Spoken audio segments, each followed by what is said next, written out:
полигоне «Якутская-энерго» в селе Намцы проходят соревнования ремонтного персонала распределительных сетей.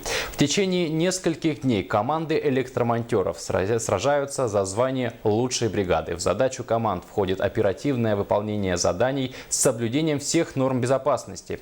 Продолжит тему Сергей Алексеев. Состязания разделили на 6 этапов. Команды проводят замену оборудования на трансформаторной подстанции, тушат возгорание на энергообъекте и осуществляют монтаж электропровода. Все нужно выполнить в строго отведенное время. В энергетике все работы, по сути, являются опасными работами. И поэтому особое внимание уделяется безопасной организации работ и проведению этих работ.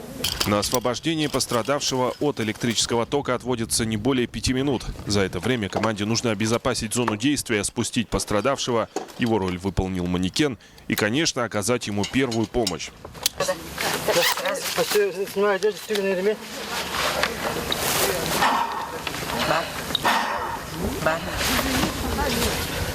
Подобные соревнования проходят раз в 2 года. Они выявляют не только лучших специалистов. Как говорят сами организаторы, такие встречи нужны для обмена опытом между бригадами из разных районов республики и подразделений «Якутская-энерго». Все показывают свои умения, у кого какие инструменты, приспособления. Учатся друг друга, смотрят они.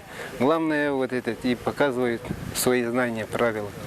Экипировка электромонтеров за последние годы претерпела много изменений.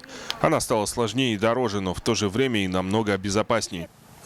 Она даже превосходит предыдущие в том, что она дугозащитная и нас защищает от электродуги.